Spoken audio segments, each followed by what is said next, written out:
আসসালামু আলাইকুম। আমি ইয়াসমিন মাহমুদ বলছি। আসলে আমি বেশি কিছু বলতে আসিনি, বেশি কোনো কথা বলতে আসিনি। আমি শুধু এটুকুই বলতে আসছি যে আমরা না আসলে অল্পতেই হাই হুতাশ করে ফেলি। অল্পতেই মানুষদেরকে নিয়ে সমালোচনা করা শুরু করে দেই। এটা আমাদের খুব খারাপ একটা জিনিস। আমাদের দেশের যে গণ্ডগোলটা হওয়ার পরে যে নতুন তত্ত্বাবধায়ক সরকার আসছে, মাত্র 2 মাস হয়। তো আসলে এই যে আমাদের দেখেন এখন যে দেশের অবস্থা, বৃষ্টি হচ্ছে ক্রমাগত এই টাইমে। জুন জুলাই থেকেই মানে ফসল বোনা শুরু হয়, আর ওই টাইমে বন্যাটা শুরু হয় আমাদের দেশে।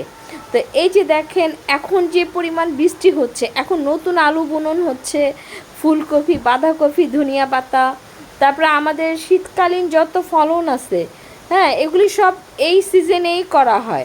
এই যে এই সিজন থেকে আমরা নতুন আলু খাওয়া শুরু করি, কিন্তু দেখেন এই বছর কিন্তু আমরা এখনও পাচ্ছি না। ইভেন এখন সবজির দাম অনেক চড়া। তো এগুলি নিয়ে না আমরা না মানে সমালোচনা শুরু করে দিই, মানে সরকার কি করছে, বাড়িয়ে দিচ্ছে, হ্যান করছে, ত্যান করছে। আমি কোনো সরকারের পক্ষ নিয়েও কথা বলছি না, জাস্ট আমি একটা মানবিক একটা কথা বলতেছি। এই যে প্রত্যেকটা খেতে খেতে পানি জমে গেছে, প্রচুর পরিমাণ পানি হচ্ছে।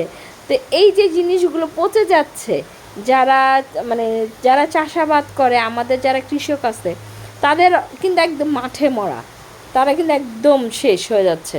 এই যে বৃষ্টি থামার নাম নেই, এত বৃষ্টি যদি হয় তাহলে তো ফলন নষ্ট হয়ে যাবে। আর এগুলো হলো মানে বেশি পানি গেলে গোড়ায় পচে যায়।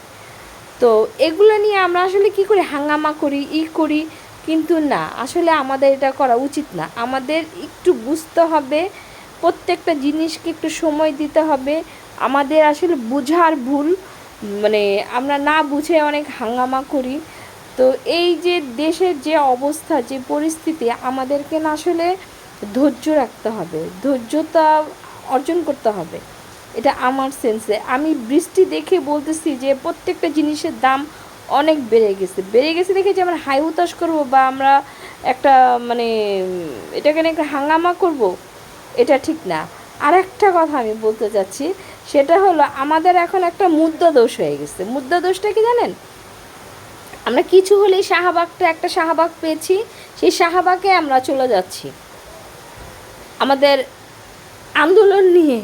আন্দোলন করা এটা এখন বাঙালির একটা মুদ্রাদোষ হয়ে গেছে। হ্যাঁ, তো প্লিজ ধৈর্য হারাবেন না, মানে একটু স্থির থাকেন, সব কিছুই ঠিক হয়ে যাবে। এই যে বৃষ্টি হচ্ছে, বৃষ্টির জন্য আমাদের ফলন হবে না, এবার আমাদের ফলন খুব কম হবে। এটা নিয়ে হাই উতাস করে কিছুই নাই, কারণ বৃষ্টিটা হলো আল্লাহর একটা মানে কুদরতের জিনিস।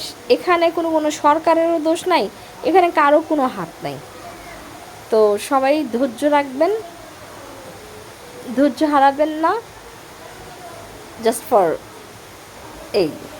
আল্লাহ হাফেজ।